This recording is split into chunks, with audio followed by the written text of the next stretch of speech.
Баршаңызға қайырлы күн достар. Бүгін сіздермен осындай мини пончики дайындайтын боламыз. Құрамы өте аз және де өте дәмді. Менімен бірге болыңыздар. Ең алдымен 2 дана жұмыртқамыздың үстіне сгущенкамызды қосып, оның үстінен ас содасы немесе қамыр қопсытқышты қосып, жақсылап араластырып аламыз. Біркелкі болғанша, содан соң алдын ала дайындап қойған електен өткізген ұнымызды салып, жақсылап жұмсақ қамыр елеп шығарамыз. Мінекей осындай, және де оны осылай міне жайып алсаңыз болады, немесе үзіп алып, кішкентай дөңгелек мини пончиктар, яғни кішкентай бауырсақтар әзірлеп шығатын боламыз.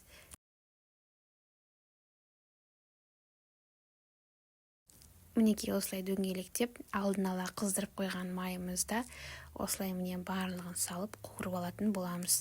Майларыңыз тым қатты қызып кетпесін, бұл өте тез пісетін пончиктар. Және де арасы шикі болып кетуі мүмкін, сондықтан майларыңызды ондай қатты қыздырып жібермеңіздер, және де тездетіп осылай алып алсаңыздар, өте керемет дәмді болып пісіп шығады. Мінекей осылай пончиктарымыз дайын болды. Өте дәмді, енді дәміне сөз жоқ, сізді жасап көріңіздер. Менімен бірге болғаныңыз үшін рахмет, сау болыңыз.